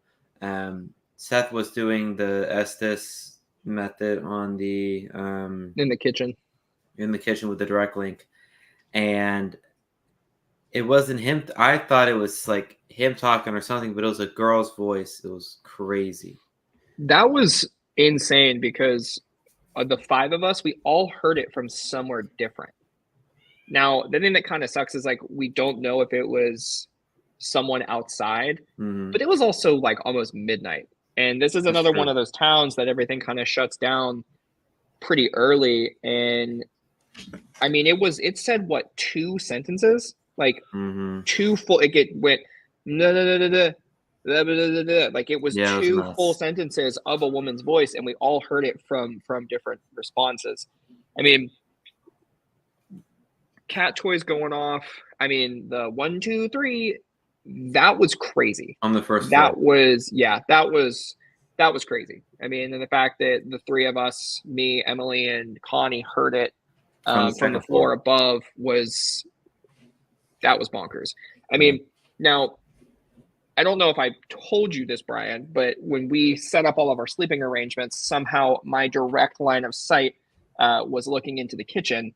And I'll tell you, several times throughout the night, I looked into the kitchen and saw something standing in the kitchen staring at me, just kind of ominously, just kind of standing in the corner. And I'm like, I don't have time for this. Like, we have to drive in the morning. And I just rolled over. But there were several times that I woke up because I heard something coming from the kitchen, and there was, yeah. I would probably go back to the Sallie house if I had time. Maybe I would fly and do more minimal gear, but it was definitely an experience. Nice. Yeah, sounds like you guys had good experiences at all these locations. It sounds like if you guys, I mean, if it was just one investigation at a time, then each one was successful in their own little ways. I mean, every night when you're investigating, like you mentioned earlier, you don't want to be disappointed if you go to a location and you don't get any activity, because every night is different. But and that's true. I mean, the energy is different, and there could be so many different factors onto why one night would be more or could be more active than another. So it sounds like you guys had a all in all successful trip. You guys came back. You guys are all still friends. So it all worked out good. It sounds like it was all together a successful trip, and that'll be one for the memory books for sure. And I want to actually end this conversation with showing just a picture from each location. Okay. This is us. This is the first night. You can tell, like, we're you so can see the progression. Hold on. I gotta stop you. Can you hold on? Pause it. Go back to us real quick. So I just noticed this comment here, and it's been sitting here. What are the chances? So is this a YouTube channel, or is this Seth? Do you want the answer? I'm going with the Seth. That's pretty hilarious. Do you want the answer, or do you want to leave it a mystery for the podcast? Let's leave it a mystery, but I'm pretty sure you're gonna tell me after the show that. All right. I'm like, because that's crazy. They knew we were talking about them, and now these Emerald Ash borers, dude, they better not find their way over to me here in Northeast Ohio, because just don't have any ash trees. They'll die. I don't. I have oaks. Okay. So this is the. Sorry. So this is like the beginning of the trip. Look at all of our smiles, and then this was the end of the trip. Woo! I just like look at Emily on the left, like she's just like and then Drew is. But okay, so this is the first one. This was the Washoe Club. They're all excited to be there. Yeah. Yeah. Got that dead light going. Yep. Oh yeah, it's looking. And then this is the second one. You could tell that we Seth weren't. looks pissed. Who's he mad at? No. He's trying to be the Too sheriff. much Disney songs or what? No. He's He's trying the to be a sheriff. stern sheriff. You could see the sheriff badge on him. Oh yeah. Okay. Yeah. Okay. Yeah, We all had just real got all cowboy these hats. Real cowboy hats. I see that. You could clearly no one's tired, so that place really has an effect on people. You're good. Here is the Greenman Theater with Barb, featuring Barb. Yeah. And That was the middle of the day, so we were all still kind of awake. And then by the end of it, I think this is honestly like the morning after. I'm not sure. Yeah. What is on Trevin's head? It's my his hair. He It's had my just hair. slept on it. It's like sticking up out of your hoodie. Mhm. Yeah, because That's I hadn't gotten my talent, hair bro. cut because we had been gone. My hair grows like crazy. Yeah. I mean, you can ask same. my wife. It grows super fast. So, Okay. but yeah, that was a lot of me turning around and away from the evil entity that lives inside this alley house because I'm like, it's not my problem right now. Yeah, Sallie House for sure. Because like I even remember like the nunnery, like nothing happened, and then like more and more and more, it's like, oh no, dude. Sometimes it's docile, and sometimes it's all left up. But Shawn, what other questions do you have before we wrap it up?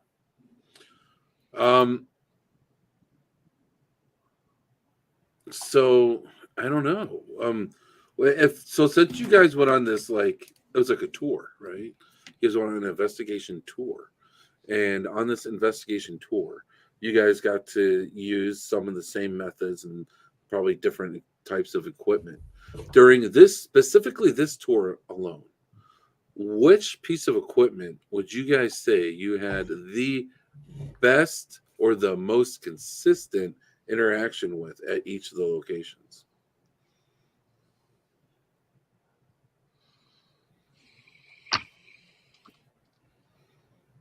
For sure. I mean, I don't know what you think, Bryan, but I mean, it was just constant stuff coming through. I mean, do you remember, I think it was the second rotation where we were in that front room where we had like 4 or 5 distinct voices coming through at several different times. Like, not just like, oh, those sound like they could be the same. It was distinct, different voices coming through. Yeah. Men, women, just talking over each other. Like it was insane. And it was for like 15 minutes straight. I'm a big direct link guy. So, I mean, huge direct link guy. I like the direct link too. Guy. So, I just ordered another one because I'm a little bum, Did you get one of those mini ones or what? No, I didn't get the mini one. So Austin Maynard was like, I'm working on him for Oglaze Village, 11-4, of course. This is your paranormal invite only. Don't you worry. So trying to work that out with him, and then he goes, I'm working with this guy, that makes the direct links. Here's the 3 different price points, and I was like, and then he said, I know you've been thinking about it for a while. Do you want one? And I was like, I just better pull the trigger now. So I did. I got like one of the fancy ones because I don't know. I'm dumb, okay. But I got one of the fancy. Mine is one of the fancy ones. Okay, well, I have one that's the same as yours, and I got the even fancier one. What is it? What is the other one that you got?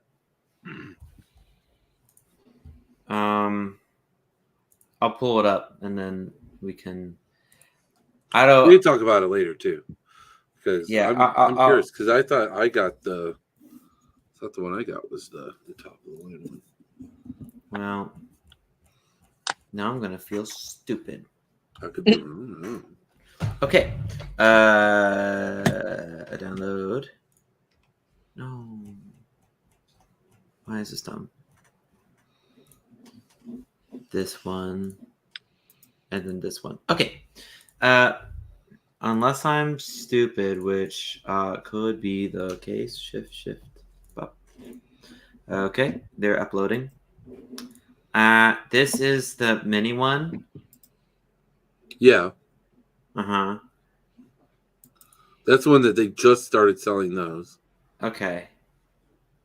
So that's the okay. Is that the one you have? No. Wait, you have this one? Yes.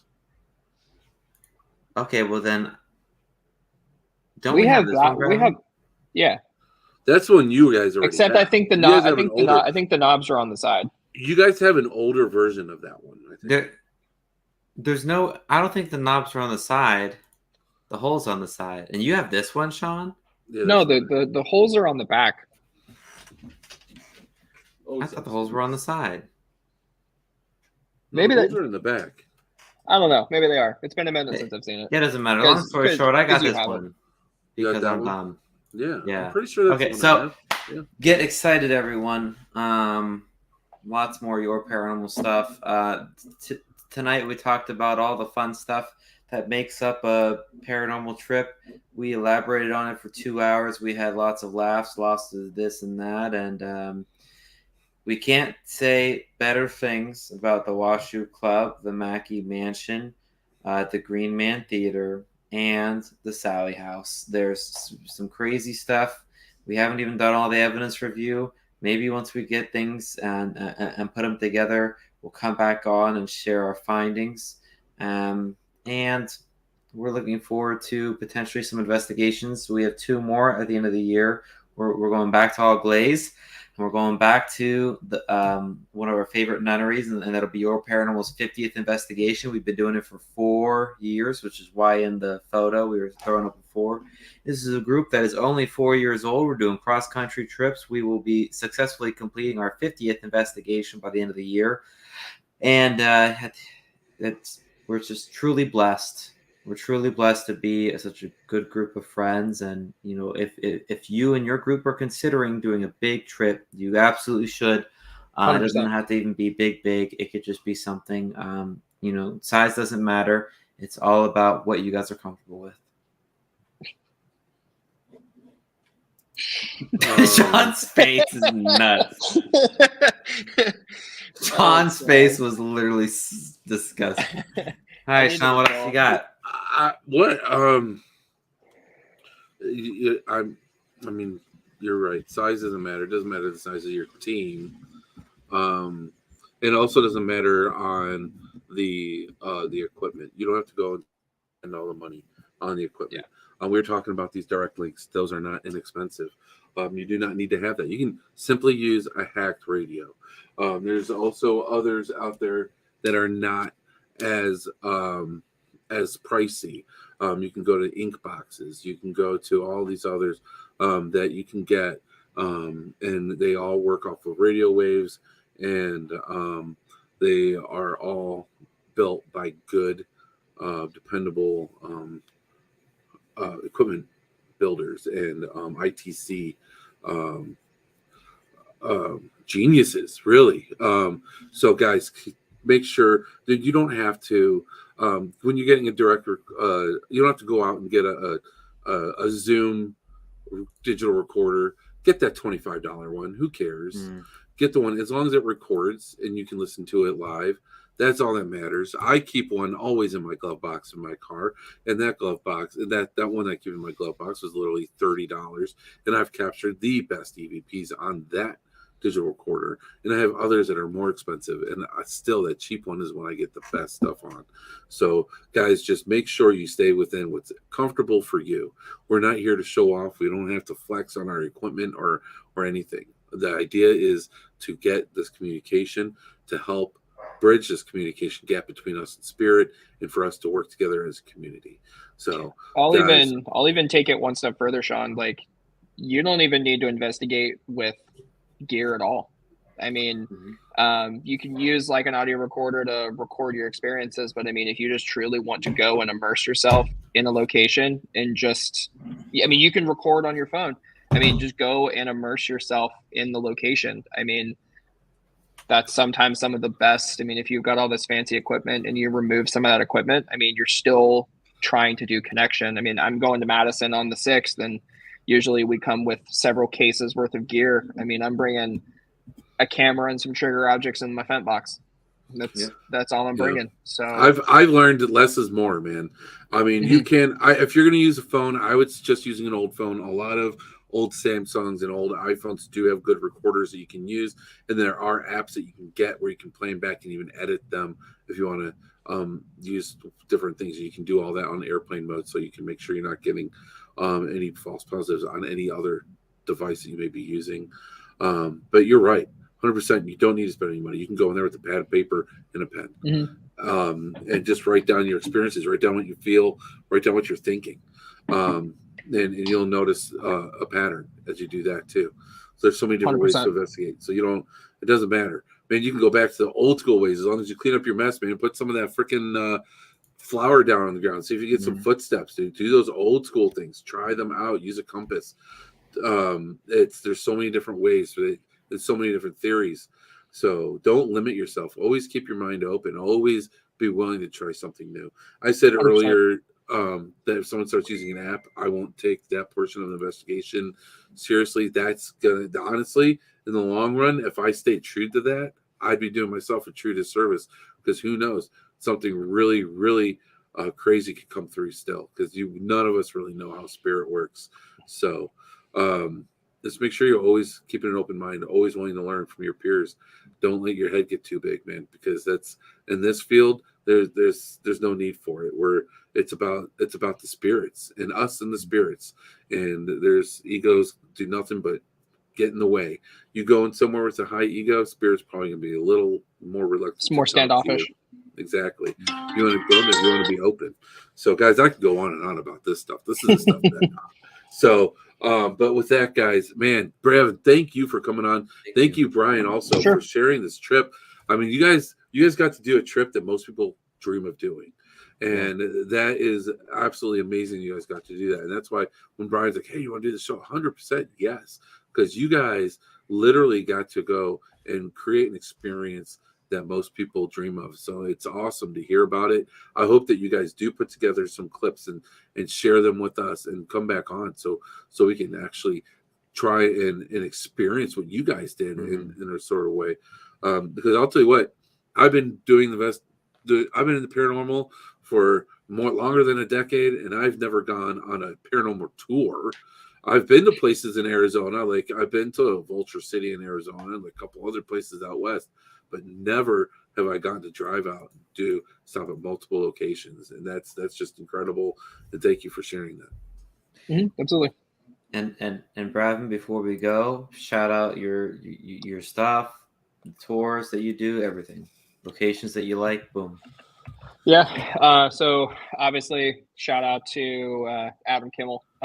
Everything that he does is outstanding.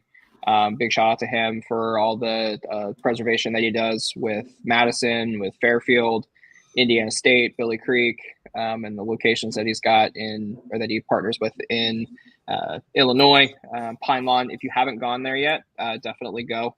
We did that back in May or April, and it was an experience. Darren at Licking County, shout out to him.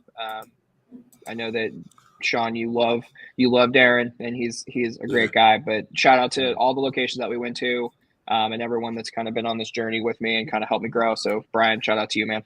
Love you forever. 100%. Love you, brother. Oh no, don't want to discount any of Adam's locations. Adam's, Madison Seminary, all those locations are. Man, it's so crazy. Like, how come this area of the country has so many crazy haunted locations? It's absolutely insane. Like, that's something that look more into, like maybe ley lines. I don't know, but it's absolutely insane. These locations that Adam has, like all of them are absolutely insane. I've been to most of them, not all of them yet. So it's just so cool. And you look at it like, but then you go out west, there aren't as many locations that you hear about. It's maybe, I don't know. You hear about the big ones. You do. That's true. But you don't hear about, I don't know. You just don't hear about as many locations out. Maybe it's because I live out here. I don't feel like the locations out west get, like, there's many. Well, I mean, if you think about like Ohio, Michigan, Indiana, Kentucky, Pennsylvania, New York, West Virginia. I mean, between those states I just listed, I mean, you could do a location a month for several years and never hit the same place. I mean, Trans-Allegheny, Fairfield, Madison, Hinsdale House, Wildwood, Iron Island, Indiana State, the Monroe House, all of those locations. I mean, like, that's almost a year's worth of locations right there. And that's the farthest one, I think, is Indiana State's almost 4 hours. Hinsdale's about 6 from Columbus. I mean, just with those right there, I mean, you have a full year worth of investigations that you can do. For sure. Awesome. All right. Well, So when do people get to see you at these locations? Just like when you're hosting the private investigations, or? Yeah, so like Fairfield's a little it's a little different because I help out more with the public hunts.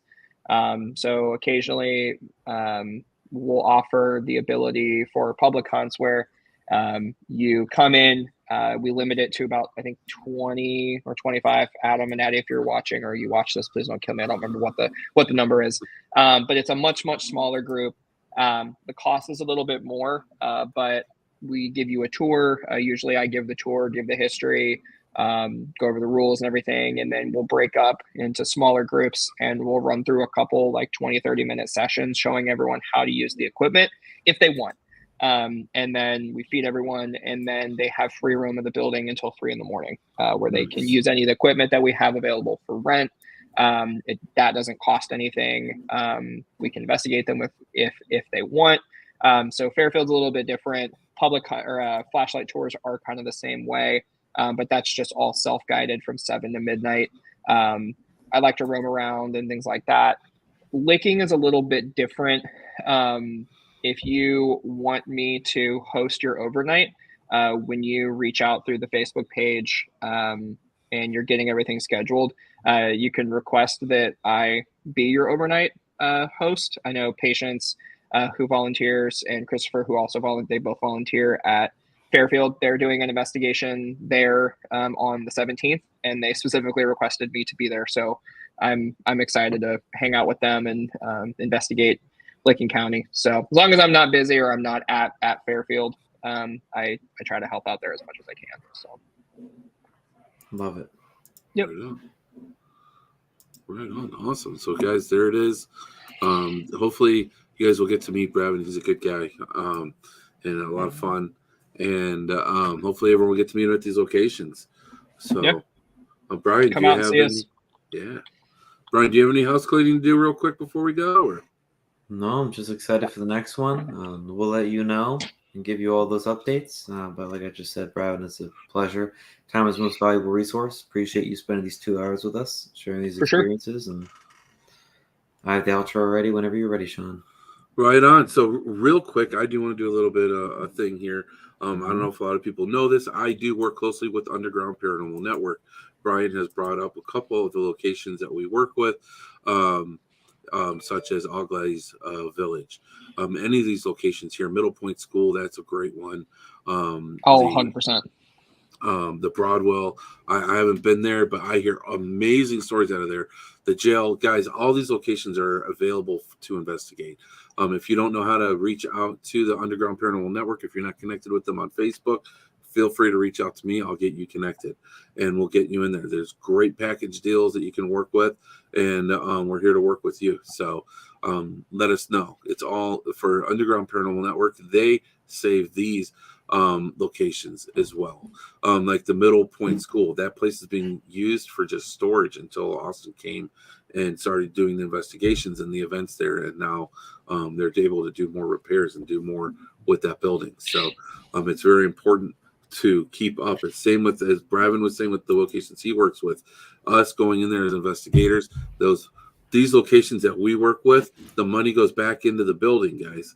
So that's what it's about. It's about keeping history and about teaching the history and experiencing the history. So and sharing the stories. 100%. Most definitely. Do the overnights. We're going to the jail at the beginning of the year. We've done Oglaze once, Broadwell once, Middle Point twice. We're going to do Oglaze next week. Nice. We're doing the jail at the beginning of the year.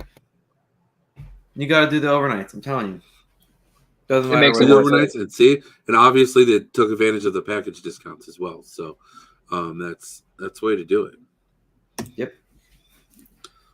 Awesome. All right. So thank you again, guys, for coming on. It's Yep. been a lot of fun. A real treat to hear about your trip. Hopefully we can get those videos out. I'm excited to hear more. For sure. We will. It's a pleasure. Thank you guys for having me on. I appreciate it. All right, everyone. Hope you have a great night, and thanks for sharing your Sunday night with us. Yes, we'll see you guys in 2 weeks. Awesome. See you guys. See you, bro. Paranormal adventure that we're all on. It connects us.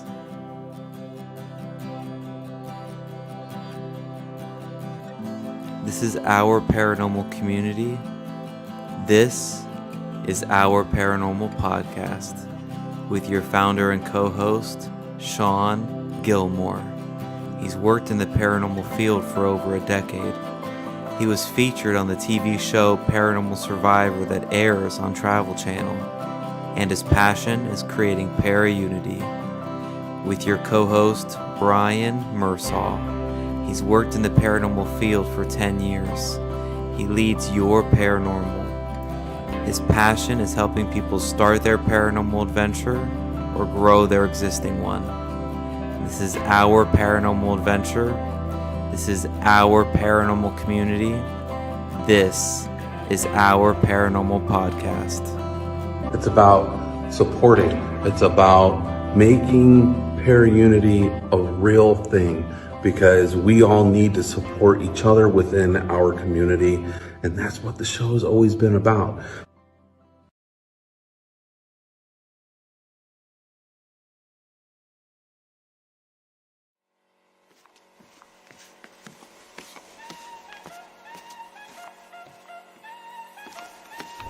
If you can dream it,